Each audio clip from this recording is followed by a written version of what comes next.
Mercredi 16, d'abord au Cinéma du Monde Les Transversales, le film Mehdi de Sarah G.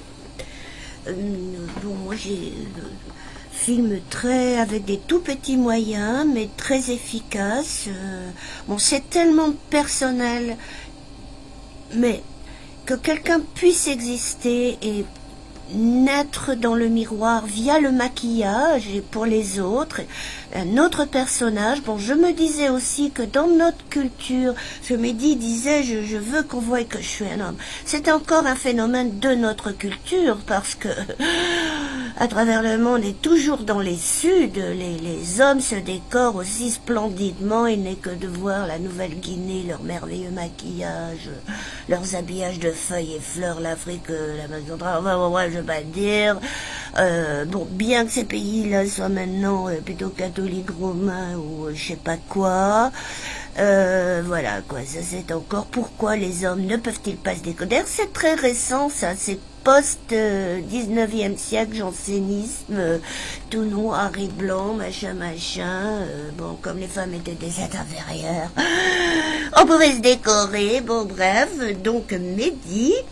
Ensuite, toujours dans les transversales, une performance, Mademoiselle Violette et Monsieur Huître, alors filmé par Viva Delorme avec un appareil photo. La qualité était un peu, mais je trouvais que ça rajoutait au mystère du spectacle, du lieu, le tout dans une soirée de Nicole chez Moon. Voilà. Donc, performance très intéressante aussi sur l'ambiguïté du sexe et qui domine qui, comme une métaphore de notre culture finalement. Et donc ensuite, le machin, comme j'ai dit, je n'ai toujours pas le don d'ubiquité. Cap sur le Rex 2 et son plafond étoilé pour la nuit. Les gays au paradis. Madame H accueillait tout le monde, j'ai loupé la photo, j'aurais machin et tout, et machin. Cette Tchotcha avait une tellement belle robe. Là, je me mélange. Donc, Nuit gay, premier film, Brood Minou à Palm Springs, de Anna la Tchotcha. Tous les fans de Anna ont retrouvé, et Dieu sait s'il y en a, ont retrouvé Anna au maximum de sa force. Super reportage, rigolo, tout à fait dans l'esprit du L-Word. Donc ça c'est pour la nuit de Canal+, la nuit gay de Canal+.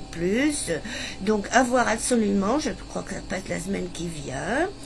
Ensuite, un film qui a donné envie à tout le monde de vomir, un film de Laurence Haim, qui a installé sa caméra chez les hommes à Fireland. Alors, Laurence Haim est journaliste et rentrée d'Irak. J'espère que ses reportages sur l'Irak ont été un peu plus fouillés en profondeur. Autrement, on peut vraiment douter des nouvelles que l'on voit. Parce que, sans parler des aberrations parce que là je me mélange un petit peu, il y a une chose qui sauvait, c'était les gays eux-mêmes, qui étaient des êtres humains, en eux-mêmes, qui s'expliquaient, qui racontaient leur vie, certains épisodes très très forts, comme ces deux amis, dont un très malade, aussi Lille, mais alors le reportage, pour avoir passé 4 mois là-bas, c'était d'une confusion, parce qu'on n'avait toujours pas, qu'est-ce que c'est que cette île, ensuite, c'était une enfilade d'idées reçues, tout ce qu'il y a de plus beauf de chez beauf. On aurait cru quelqu'un qui avait passé toute sa vie dans un village de 163 habitants et qui, une fois, était passé une fois dans une ville de 2000 habitants et croyait que c'était, je ne sais quoi, mais vraiment des poncifs. Aussi, oui, une île, je suis la seule femme d'une île. Ah bon? Les lesbiennes, c'est pas des femmes? J'ai cru comprendre qu'il y en avait, là, pour l'anniversaire, pour la fête des enfants, j'ai vu un tas de nanas. Donc c'est c'est quoi ça? Non, mais c'est du n'importe quoi. Ensuite, ce que disaient les gays interviewés, c'était une chose. Les commentaires en voix off, par contre, mais je me répète, une enfilade d'idées reçues aux limites des clichés homophobes, certains reprenant les clichés les plus homophobes. C'est quelque chose de difficile à comprendre, ce film, dans une nuit gay sur Canal+, quoi. C'est quoi? C'est un film sponsorisé par derrière, si je puis dire, par les évangélistes ou je sais plus comment ils s'appellent, là, ceux qui réfutent les théories de Darwin, tout ce qu'il y a de plus conservateur sur le sujet. La réalisatrice n'a pas été huée parce qu'il y avait, par respect pour les Américains qui étaient dans la salle et qui n'auraient peut-être pas tout à fait compris, mais là ce n'est pas mon point de vue. Et encore, je suis modérée par rapport à certaines personnes. Et je comprends vraiment pas que Canal Plus passe ça dans la nuit gay, quoi. Même s'ils ont foutu plein de thunes là-dedans, foutez cette merde à la poubelle et passez des images d'archives correctes. Mais ça, je trouve, c'est à vomir, quoi. C'est vraiment bravo pour augmenter l'homophobie, parce que franchement, une nana qui parle que de thunes, il n'y a eu que la thune, non mais vraiment, quoi, ça va, quoi. Bon, j'arrête parce que j'aurais en parlé 2 heures et il y a peut-être quand même des choses plus intéressantes à dire, parce que le dernier film, c'était Cowboy Forever.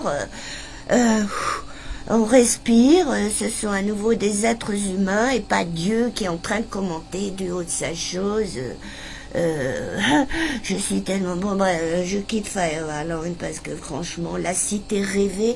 En plus, cette journaliste ne connaît même pas la société américaine. Quand elle a vu comment dire, les élections présidentielles sur l'île et tout, mais c'est comme ça dans tous les villages, chouchou. Faut voyager quand on fait, et surtout quand on voyage, on laisse ses idées de merde dans les chiottes, on ouvre les yeux et les oreilles, on pense pas qu'on est Dieu et qu'on sait tout. Voilà, bon, revenons à nos charmants cow-boys brésiliens.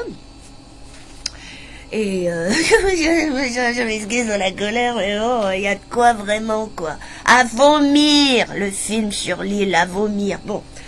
Donc les cow-boys, c'est autre chose, c'est au Brésil, et donc le Brésil, c'est un pays immense aussi, et donc les gens sont des gens à cheval, les hommes des vaches, si je puis dire. Voilà, la seule chose, encore un pays du Sud comme les Philippines au départ, bien que ce soit aussi un pays très catholique romain, le Brésil, il y a une tolérance, bon ben on est comme on est, voilà quoi. Il y a beaucoup à méditer là-dessus et je trouve que c'est ce que ce festival, c'est ce que fait ce festival.